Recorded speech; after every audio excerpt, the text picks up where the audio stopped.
Hello everyone, welcome to Royal Classes. This is the first lesson of Physical Features of India.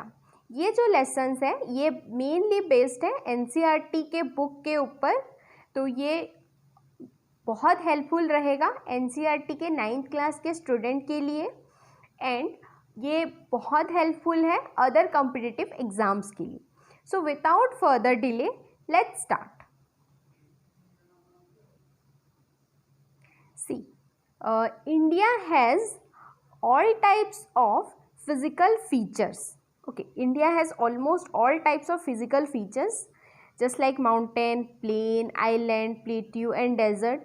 तो अगर हम India के physical geography discuss करते हैं, मतलब इंडिया का अगर हम फिजिकल ज्योग्राफी स्टडी करते हैं, तो वर्ल्ड का ऑलमोस्ट जो टाइप्स ऑफ फिजिकल फीचर्स है वो हमें समझ में आ जाएगा. इंडिया का जो फिज़िकल डिवीज़न है, फिज़िकल फीचर्स है, उसको डिस्कस करने से पहले हमें देखना पड़ेगा कि इंडिया का जो ज्योग्राफिकल हिस्ट्री है, मतलब इंडिया जिसे हम आज इस फॉर्म में देख रहे हैं, इस शेप में देख रहे हैं, क्या वो मिलियंस ऑफ ईयर्स पहले भी यही था या फिर कुछ और था.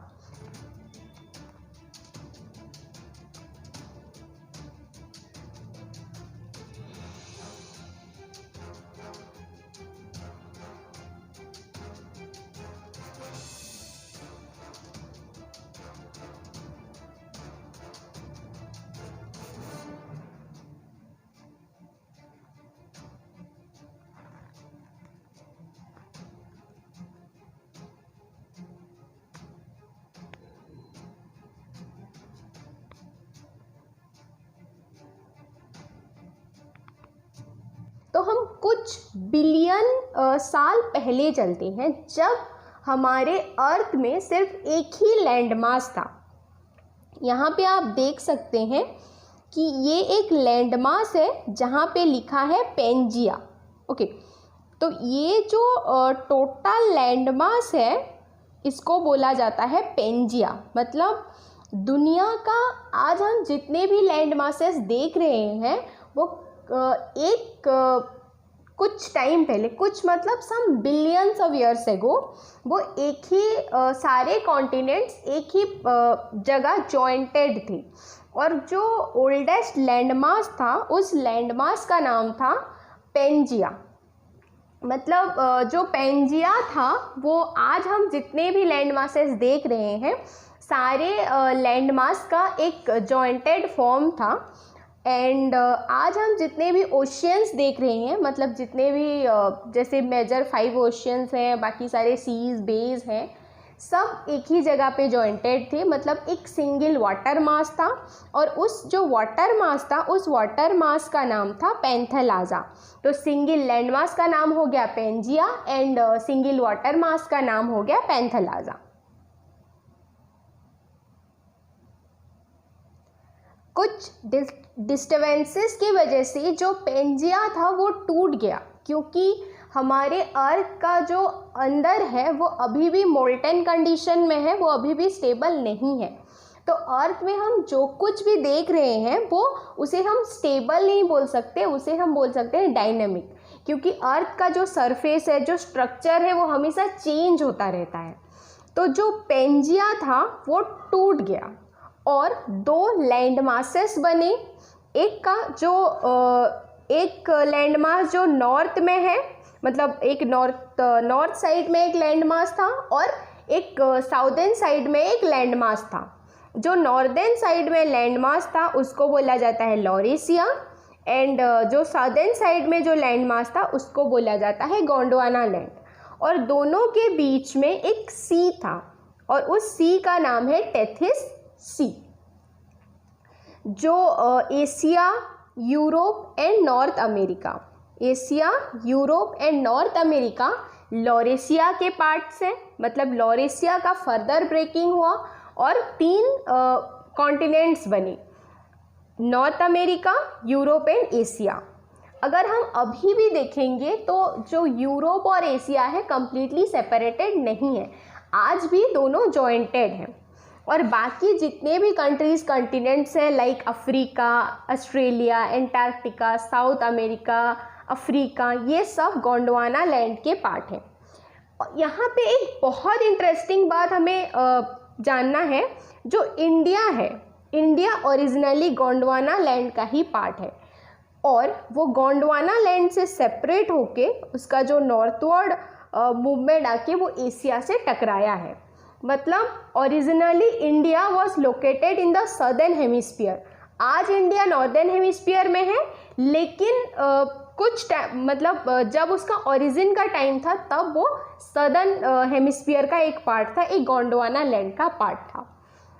तो ये जो पीसेस हैं, मतलब जो कॉन्टिनेंट्स हैं, जो कंट्रीज़ हैं, वो अर्थ के ऊपर छोटे छोटे पीसेस हैं, और ये जो पीसेस हैं इनको बोला जाता है टेक्टोनिक प्लेट्स।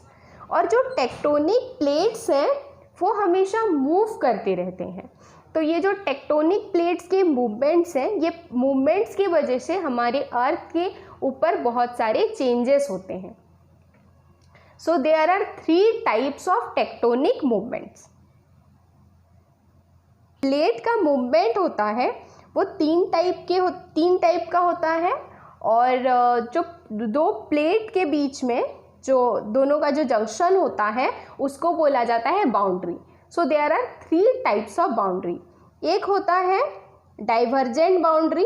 डाइवर्जेंट बाउंड्री का मतलब है अगर प्लेट्स एक दूसरे से दूर जाते हैं, मतलब if they move away from each other, और यहाँ पे क्रैक्स फॉर्म होता है। एक होता है कन्वर्जेंट बाउंड्री। कन्वर्जेंट बाउंड्री अगर वो एक दूसरे के तरफ मूव करे, मतलब दो प्लेट्स पास आते हैं, यहाँ पे हम देख सकते हैं ये है कन्वर्जेंट बाउंड्री। तो कन्वर्जेंट बाउंड्री में क्या होता है, जो हैवी प्लेट्स होता है वो नीचे चला जाता है, और जो लाइटर प्लेट होता है वो ऊपर आ जाता है।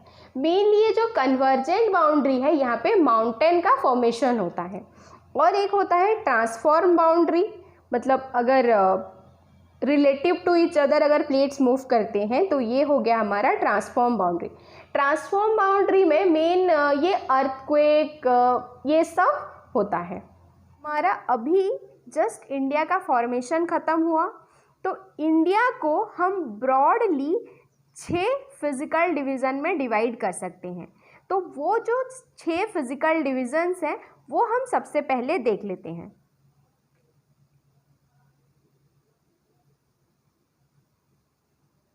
ओके, जो इंडिया के फिजिकल डिविजन्स हैं, देखिए ये India is divided into 6 major physical divisions. तो उसमें सबसे पहले आता है द ग्रेट नॉर्दर्न माउंटेन, जिसका जो मेजर पोर्शन है वो है हिमालयास माउंटेन। उसके बाद आता है द ग्रेट नॉर्दर्न प्लेन, जो कि क्रिएटेड है due to the rivers that flows from the Himalayas. मतलब हिमालय के फॉर्म होने के बाद जो रिवर्स हिमालय से फ्लो होके नीचे आए, उन रिवर्स के जो एलुवियल सॉइल का डिपोजिशन है। देखिए, जब भी एक रिवर फ्लो होता है, जब भी एक रिवर प्लेन रीजन में एंटर करेगा, तब क्या होगा, उसका जो स्पीड है वो रिड्यूस हो जाएगा। जब स्पीड रिड्यूस होगा, स्पीड के रिडक्शन से वो जो एलुवियल सॉइल कैरी करता है वो डिपॉजिट हो जाएगा। तो ये जो एलुवियल सॉइल है वो हिमालय के बेस में डिपॉजिटेड है। सो यहाँ पे क्रिएट हुआ है एक प्लेन जिसको हम बोलते हैं द ग्रेट नॉर्दर्न प्लेन। उसके बाद आता है द पेनिनसुलर प्लेट्यू। तो ये जो पोर्शन है ये है पेनिनसुलर प्लेट्यू। तो पेनिनसुलर प्लेट्यू का मतलब होता है, दोनों का मतलब पहले देख लेते हैं। सबसे पहले आता है पेनिनसुला। पेनिनसुला मतलब कोई भी ऐसा लैंड जिसके तीनों साइड वाटर से कवर होगा। तो इंडिया में भी हम देख सकते हैं, इंडिया का जो ईस्टर्न साइड है वो बे ऑफ बंगाल से कवर्ड है, जो वेस्टर्न साइड है वो अरेबियन सी से, और जो साउथ पार्ट कवर्ड है इंडियन ओशियन से। तो इंडिया का ये जो पोर्शन है, मेनली ये पोर्शन, ये तीनों साइड से वाटर में कवर्ड है और एक साइड वो लैंड के साथ कनेक्टेड है। तो कोई भी ऐसा लैंड जो तीनों साइड से वाटर से कवर्ड हो और एक साइड लैंड से कवर्ड हो, उसको बोला जाता है पेनिनसुला। उसके बाद आता है प्लेट्यू। प्लेट्यू का मतलब होता है कोई भी ऐसा लैंड जो उसका जो हाइट होगा वो सराउंडिंग से ऊपर होगा, मतलब सराउंडिंग से ज़्यादा होगा। जो प्लेट्यू होता है उसको हम टेबल लैंड भी बोलते हैं। टेबल लैंड का मतलब होता है साइड से हाइटेड रहेगा और उसका जो टॉप होगा वो फ्लैट रहेगा। तो इंडिया का ये जो पोर्शन है ये है हमारा पेनिनसुलर प्लेट्यू। उसके बाद आता है हमारा the desert, the great Indian desert. ये इसमें जो मेन एरियाज कवर्ड हैं वो आते हैं राजस्थान और mainly Rajasthan and some parts of Gujarat एंड ये वाला हिस्सा है। तो ये है हमारा 4th फिजिकल डिवीज़न। उसके बाद आता है हमारा 5th फिजिकल डिवीज़न। जो 5th फिजिकल डिवीज़न है वो ये है द कोस्टल प्लेन। कोई भी रीजन जो सी से मतलब सी का बॉर्डर शेयर कर रहा है, मतलब सी के साथ बॉर्डर शेयर कर रहा है, ये वाले हिस्से जो हैं ये हैं हमारे the coastal planes. And the last part है हमारा द आइलैंड्स। तो ये है हमारे आइलैंड्स। हमारे इंडिया के जो टेरिटरी है इसमें 2 आइलैंड्स आते हैं, एक है अंडमान एंड निकोबार, उसके बाद है लक्षद्वीप। जो अंडमान एंड निकोबार है वो बे ऑफ बंगाल में है और जो लक्षद्वीप है वो अरेबियन सी में है। तो ये है हमारे 6 मेजर फिजिकल डिविजन्स। ओके, एक बार समराइज कर लेते हैं। The great northern mountain, the great northern mountain और Himalayan mountain, the great northern plain, the peninsular plateau, the great Indian desert, the coastal plain and the islands. तो ये हो गए हमारे मेजर 6 फिजिकल डिविजन्स। किसी को कुछ भी डाउट है तो आप कमेंट सेक्शन में मेंशन कर सकते हैं और मैं आपके सारे डाउट्स क्लियर करूँगी। ये एक जस्ट इंट्रोडक्शन था। ये जो 6 फिजिकल डिविजन्स हैं इनके बारे में हम फर्दर लेसन्स में डिस्कस करेंगे। सो अपनी स्टडी को बिना हडल के स्मूथली कंटिन्यू करने के लिए रॉयल क्लासेस के साथ कनेक्टेड रहिए और इस वीडियो को लाइक, शेयर एंड सब्सक्राइब कीजिए। Thank you.